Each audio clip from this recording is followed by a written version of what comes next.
Capítulo 10. As vantagens e as desvantagens de Sêneca. Como sobreviver aos conselhos. Não perder nada ou não ganhar nada. O que fazer em seu próximo naufrágio.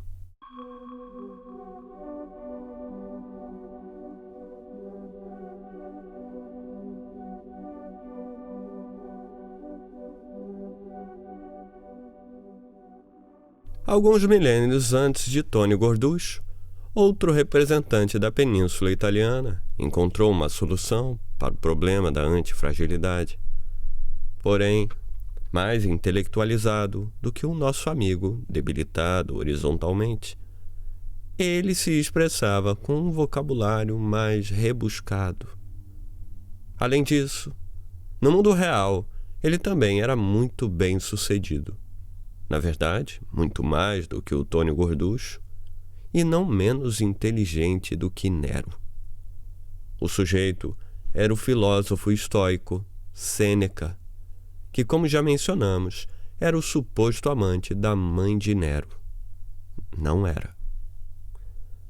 E ele resolveu o problema da antifragilidade, que une os elementos da tríade, usando a filosofia estoica. Isso é sério mesmo? Lúcio Aneu Sêneca foi um filósofo que era a pessoa mais rica do Império Romano, em parte por sua perspicácia comercial, em parte por ter servido como tutor do exuberante imperador Nero, aquele que tentou golpear a própria mãe alguns capítulos atrás. Sêneca era partidário e proeminente expoente do estoicismo, escola filosófica que propagava certa indiferença ao destino. Sua obra vem seduzindo pessoas como eu e a maioria dos amigos a quem apresentei seus livros, porque ele dialoga conosco. Era um homem de ação e se concentrava no aspecto prático do estoicismo, descendo a detalhes sobre como fazer uma viagem, como se comportar ao cometer suicídio, o que ele foi obrigado a fazer, ou, principalmente, como lidar com a adversidade e a pobreza, e, de forma ainda mais crítica, como lidar com a riqueza. Pelo fato de Sêneca ser um defensor da tomada de decisão prática, tem sido descrito pelos acadêmicos como não suficientemente teórico ou filosófico. No entanto, nenhum de seus críticos notou as ideias de Sêneca sobre assimetria, que são fundamentais para este livro e para a vida, o segredo para a robustez e a antifragilidade. Nenhum. Meu argumento aqui, na tomada de decisão, a sabedoria é muito mais importante, não apenas na prática, mas filosoficamente. A sabedoria é muito mais importante do que o conhecimento. Outros filósofos, quando faziam suas coisas, chegavam à prática a partir da teoria. Tanto Aristóteles, ao tentar dar conselhos práticos, quanto Platão, algumas décadas antes, com suas ideias sobre o Estado e seus conselhos aos governantes, em particular o governante de Siracusa, ambos eles foram ineficazes ou provocaram desastres. Para ser um rei filósofo bem-sucedido, é muito melhor começar como rei do que como filósofo, como mostraremos com uma história contemporânea. Os modernos integrantes da disciplina da teoria da decisão percorrem, infelizmente, um caminho sem volta da teoria à prática. Caracteristicamente, eles gravitam em torno dos problemas mais complexos, mas menos válidos, nomeando o processo de fazer ciência. Há um episódio divertido com um certo professor Trifat. Estou mudando o nome porque a história pode não ser verdadeira, ainda que, com base no que tenho testemunhado, seja bastante característica.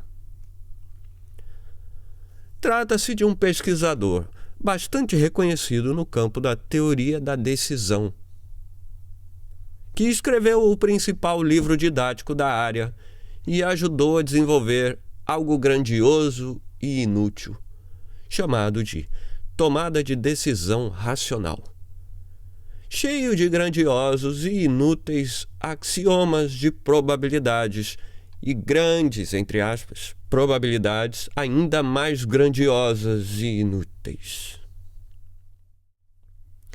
Trifat trabalhava então na Columbia University e estava aflito diante da decisão de aceitar um compromisso em Harvard. Muitas pessoas que discorrem sobre riscos podem passar a vida inteira sem encontrar risco mais difícil do que tomar uma decisão como essas. Um colega sugeriu que ele usasse alguma de suas técnicas acadêmicas, altamente respeitadas e magnificamente honradas e condecoradas, algo como utilidade máxima esperada, já que, disse ele, você sempre escreve sobre isso. Irritado, Trifat respondeu: ora, por favor, isso é sério. Por outro lado, tudo para Sêneca era sério. Certa vez, ele sobreviveu a um naufrágio em que os outros membros da sua família morreram e escreveu cartas com conselhos mais e menos práticos para seus amigos. No fim, quando tirou a própria vida, ele seguiu perfeita e dignamente os princípios que pregava em seus escritos.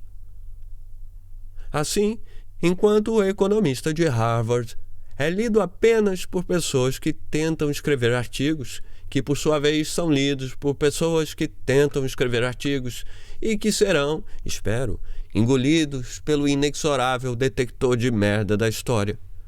Lúcio Aneu, conhecido como Sêneca, o jovem, até hoje é lido por pessoas reais, 2 milênios após sua morte. Vamos então conhecer a sua mensagem.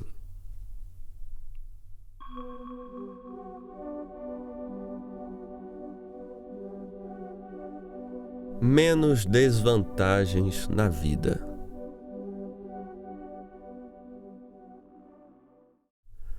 Comecemos com o seguinte conflito. Apresentamos Sêneca como a pessoa mais rica do Império Romano. Sua fortuna era de 300 milhões de denários. Como parâmetro para saber o quanto isso valia, mais ou menos no mesmo período histórico, Judas recebeu 30 denários, o equivalente a um mês de salário, para atrair Jesus. Admitamos que, certamente, não parece muito convincente ler ataques depreciativos à riqueza material vindo de um sujeito que escrevia seus textos em uma de suas várias centenas de mesas com pernas de marfim. Na literatura, o entendimento tradicional do estoicismo é o de alguma indiferença ao destino, entre outras ideias de harmonia com o cosmos, que eu vou pular aqui. Trata-se de um contínuo menosprezo pelo valor dos bens terrenos. Quando Zeno de Quítion, fundador da escola do estoicismo, sofreu um naufrágio, e naufrágios eram muito comuns na época, declarou ter tido sorte de ter se safado.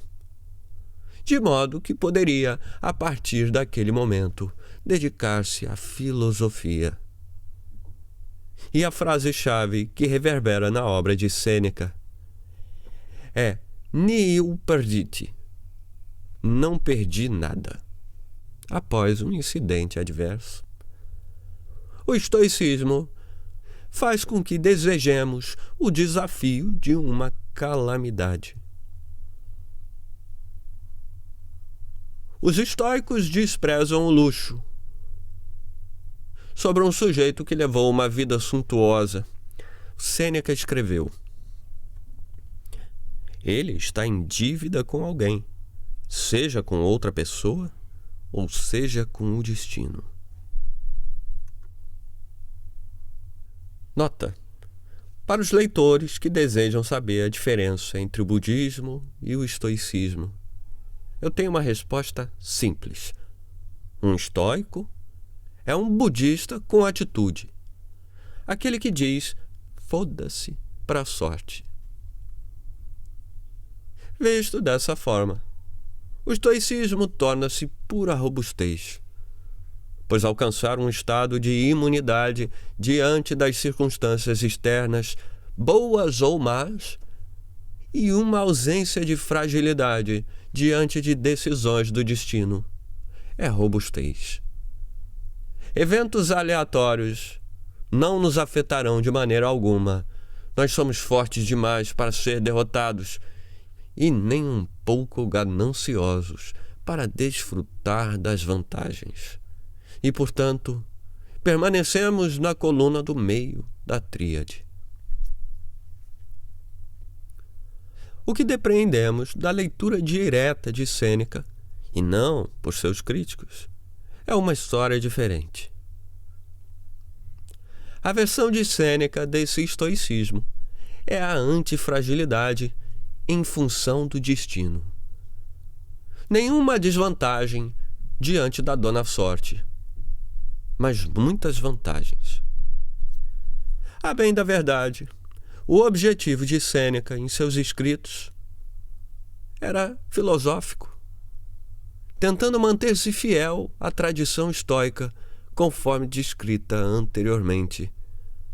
Não se supunha que o estoicismo versasse sobre ganhos e benefícios, e por isso, no papel, ele não se aproximava da antifragilidade, atendo-se ao senso de controle sobre o próprio destino e à redução da fragilidade psicológica. Mas há algo que os críticos negligenciaram completamente. Se a riqueza é um fardo tão pesado e ao mesmo tempo desnecessário, qual é o sentido de se tê-la? E por que Sêneca a mantinha?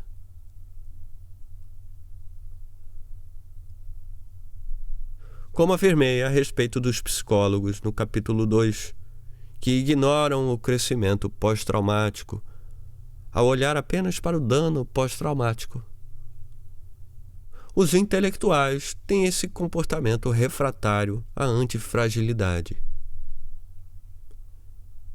Para eles, o mundo tende a parar na robustez. Não sei do que se trata, mas eles não gostam dela. Isso fez com que evitassem considerar que Sêneca estava à procura das vantagens do destino, e não há nada de errado nisso. Vamos primeiro aprender com o grande mestre como ele defendeu a atenuação das desvantagens. A mensagem padrão dos estoicos: robustez, proteção contra danos causados pelas emoções. Como afastar-se da primeira coluna da tríade, esse tipo de coisa. Na segunda etapa, mostraremos como ele de fato propôs a antifragilidade. E, por último, universalizaremos seu artifício para chegar a um método genérico de detecção da antifragilidade, nos capítulos 18 e 19.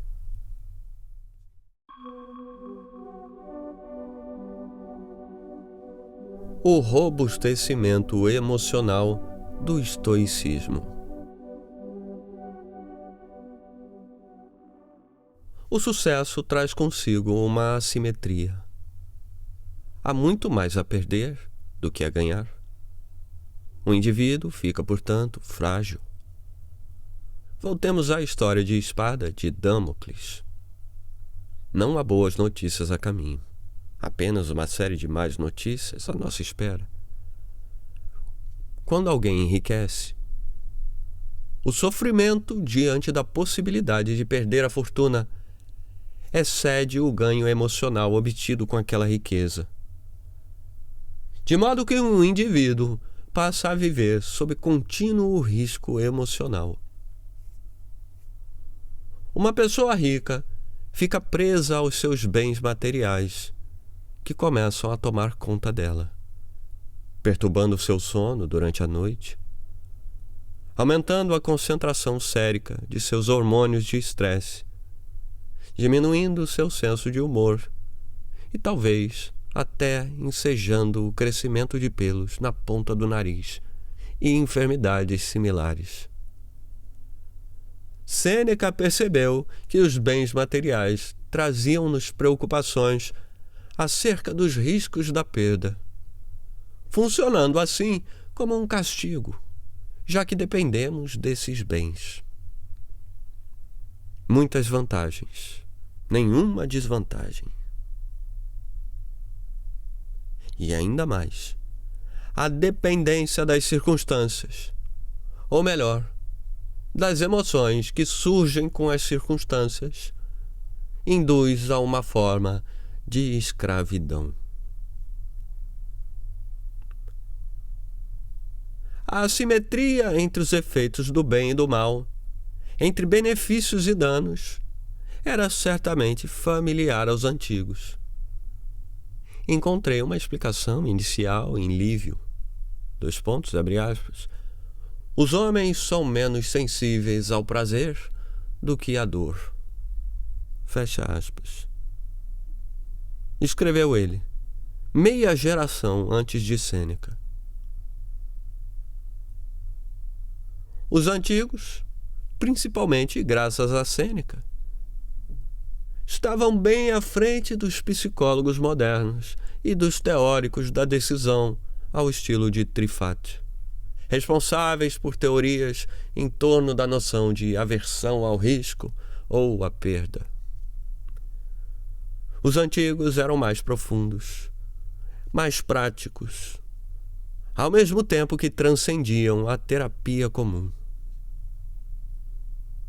Deixem-me reformular isso com exemplos contemporâneos.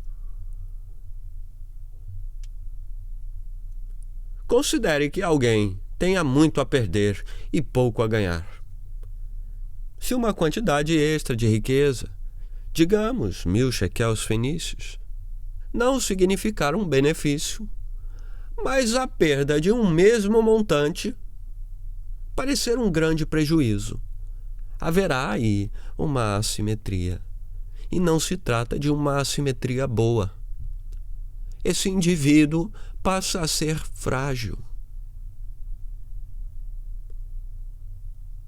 O método prático de Sêneca para combater essa fragilidade era fazer exercícios mentais para desconsiderar os bens materiais. E assim, quando sobreviessem as perdas, o golpe não seria sentido. Uma maneira de recuperar a liberdade diante das circunstâncias. Seria como fechar um contrato de seguro contra perdas. Um exemplo é que o Sêneca frequentemente partia para suas viagens com quase os mesmos pertences que teria se fosse um náufrago, incluindo um cobertor para dormir no chão, pois pousadas eram raras na época. Embora seja preciso especificar, para colocar as coisas no devido contexto, que apenas 1 ou 2 escravos acompanhavam ele. Para mostrar o quanto isso é eminentemente moderno, revelarei agora como apliquei essa característica do estoicismo para retomar o controle psicológico sobre a aleatoriedade da vida. Sempre odiei os empregos formais e a consequente submissão à opinião arbitrária de outra pessoa, especialmente porque quase tudo que é feito nas grandes corporações violenta meu senso de ética. Por esse motivo, à exceção de um período de 8 anos, trabalho como autônomo. Mas antes disso, em meu último emprego, redigi minha carta de demissão antes mesmo de assumir o novo cargo. Tranquei-a em uma gaveta e senti-me à vontade para permanecer ali. Da mesma forma, quando trabalhava como operador da Bolsa de Valores, profissão pródiga de altas doses de aleatoriedade, com contínuos danos psicológicos que abalam profundamente a alma, eu fazia exercícios mentais para aceitar todas as manhãs que a pior coisa possível já havia acontecido. O resto do dia seria um bônus. Na verdade, o método de me preparar mentalmente para o pior tinha vantagens que iam muito além das terapêuticas, já que me faziam assumir certos riscos para os quais a pior das hipóteses era clara e inequívoca, com desvantagens limitadas e conhecidas. É difícil manter uma boa disciplina de anulação mental quando tudo está correndo bem. Mas estes são os momentos em que a disciplina se faz ainda mais necessária. Além disso, por vezes, faço minhas viagens seguindo o estilo de Sêneca, em circunstâncias incômodas, embora eu não vá acompanhado por 1 ou 2 escravos. Uma vida inteligente compreende tal postura emocional, destinada a eliminar o golpe dos danos que, como vimos, é alcançada pela anulação mental dos bens materiais, de modo a não se sofrer com as perdas. A volatilidade do mundo já não nos afeta negativamente.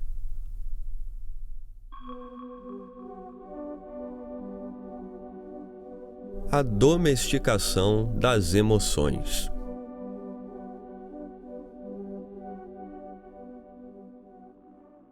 Visto dessa maneira, o estoicismo está relacionado à domesticação, mas não necessariamente à eliminação das emoções. Não se trata de transformar os seres humanos em vegetais. A minha ideia do moderno sábio estoico é alguém que transforma medo em prudência, sofrimento em informação, erros em iniciação e desejo em comprometimento.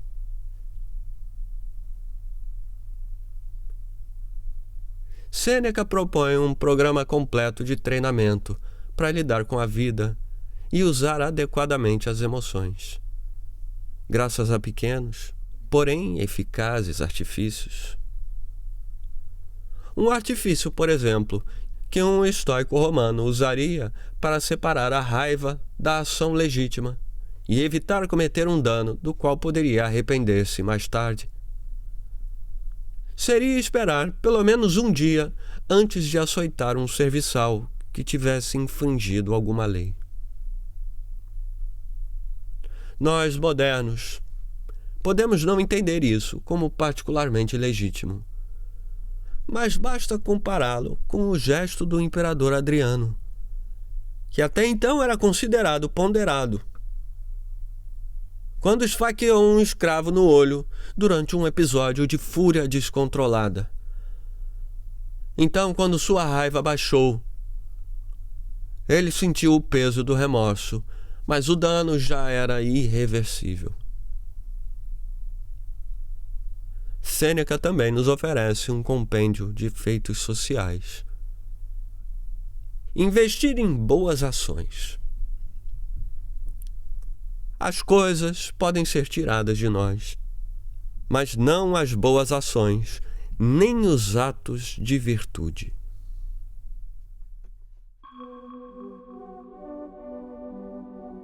Como se tornar um mestre?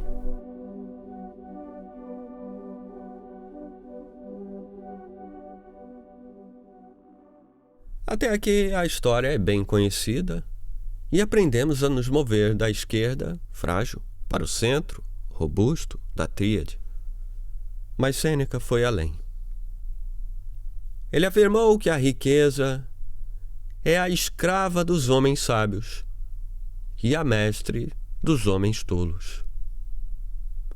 Com isso, ele rompia, de certo modo, com o suposto hábito estoico. Ele preservava as vantagens. Em minha opinião, se os estoicos anteriores afirmaram preferir a pobreza do que a riqueza, é preciso desconfiar de sua atitude, pois isso pode ter sido apenas um mero discurso. Como quase todos eram pobres, talvez tenham feito com que sua narrativa se adaptasse às circunstâncias. Veremos, com a história de Tales de Mileto, a noção das uvas verdes, jogos cognitivos para se autoconvencer de que as uvas impossíveis de serem obtidas têm gosto amargo. Sêneca dedicava-se totalmente às ações, e não podemos ignorar o fato de que ele não se desfez de sua riqueza. É fundamental lembrar que ele tenha demonstrado sua preferência pela riqueza, sem deixar-se abater pela passagem da riqueza à pobreza. Sêneca, inclusive, esboçou sua estratégia na obra ou no texto De Beneficis, chamando-a explicitamente de uma análise de custo-benefício, usando a palavra contabilidade. A contabilidade dos benefícios é simples. Tudo é dispêndio. Se houver um retorno, isto significa um claro ganho, grifo meu. Se não houver este retorno, nem tudo está perdido. O indivíduo desembolsou pelo simples ato de desembolsar. Contabilidade moral, mas ainda assim, contabilidade. Dessa forma, ele pregou uma peça no destino. Preservou o bem e dispensou o mal.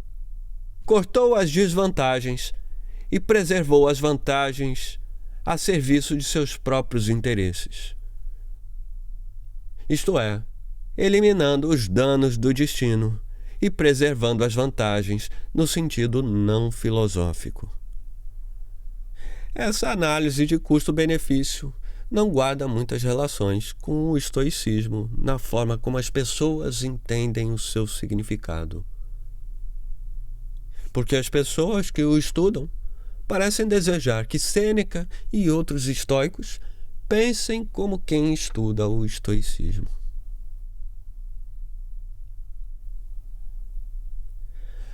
Há uma assimetria entre vantagens e desvantagens.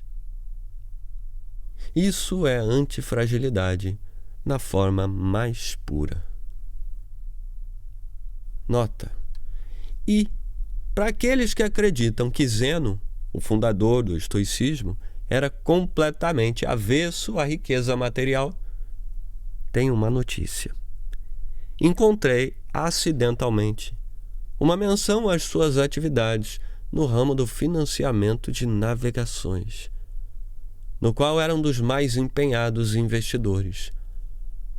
Atividade não exatamente condizente com uma pessoa utopicamente anti-riqueza. Fim da nota.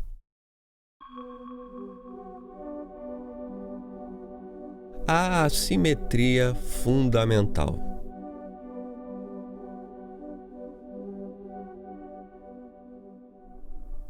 Vamos resumir a assimetria de Sêneca em uma única regra. O conceito que usei anteriormente é ter mais a perder com as adversidades. Se alguém tem mais a perder do que a se beneficiar com acontecimentos do destino, existe uma assimetria que não é boa. E essa assimetria é universal.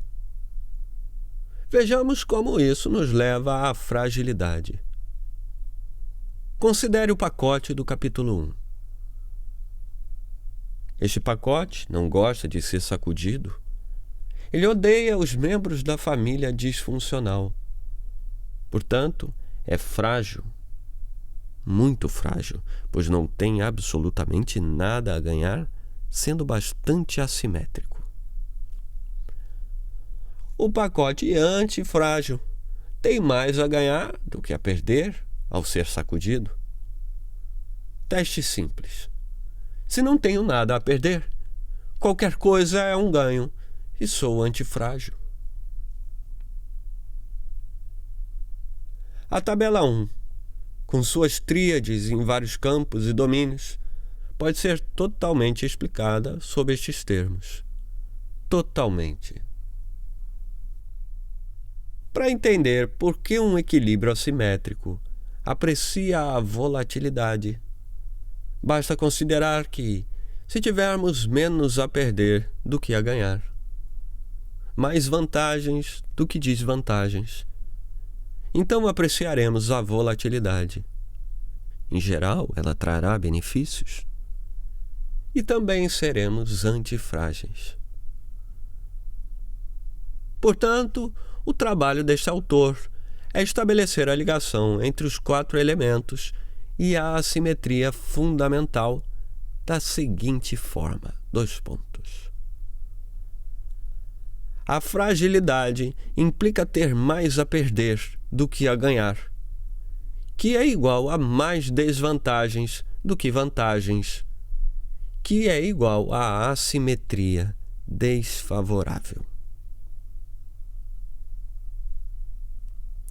E a antifragilidade implica ter mais a ganhar do que a perder, que é igual a mais vantagens do que desvantagens, que é igual à assimetria favorável.